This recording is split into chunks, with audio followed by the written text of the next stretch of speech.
Welcome to সুমিতার রান্নাঘর। আজকে আমি বানাবো তিল দিয়ে চিচিঙে পোস্ত।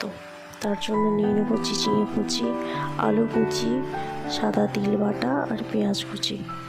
কড়াতে সামান্য তেল দিয়ে সেটা গরম হয়ে গেলে দিয়ে দেবো কেটে রাখা চিচিঙেগুলো। দেওয়ার পরে সাথে সামান্য হলুদ, সামান্য নুন দিয়ে ওটাকে ভেজে নেব। একটু সময় নিয়ে ভাজতে হবে যাতে ভালোভাবে ভাজা হয়। ওটা ভাজা হয়ে গেলে তাতে দিয়ে দেবো আগে থেকে সিদ্ধ করে কেটে রাখা আলু কুচি। আলুগুলো দেওয়ার পরে তাতে আমরা দেবো সামান্য নুন আর সামান্য হলুদ।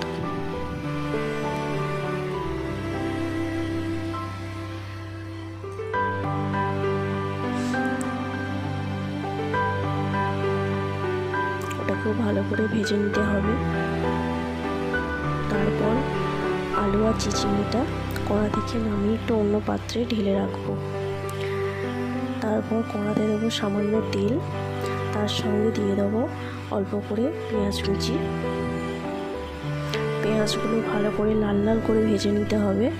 ভাজা হয়ে গেলে আমরা যে আগে থেকে তিল আর কাঁচা লঙ্কাটা বেটে রেখেছিলাম সেটা দিয়ে কড়াতে ভালোভাবে কষিয়ে নেব।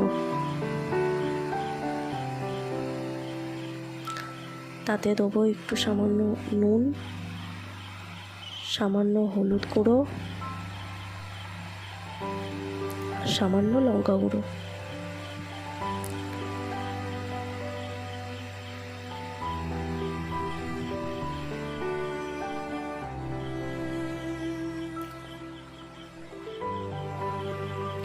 গুঁড়ো মশলাগুলো দেওয়া হয়ে গেলে একটু ভালো করে কষিয়ে নেব। কষানো হয়ে গেলে যে বাটি ধোয়া জলটা দিয়ে আর একটু মশলাটা ভেজে নেব। ভাজা হয়ে গেলে ওই মশলা থেকে একটুখানি তুলে রাখবো শুকনো ভাত দিয়ে খাওয়ার জন্য। তারপরে দিয়ে দেবো আগে থেকে ভেজে রাখা আলু আর চিচিঙে ভাজা।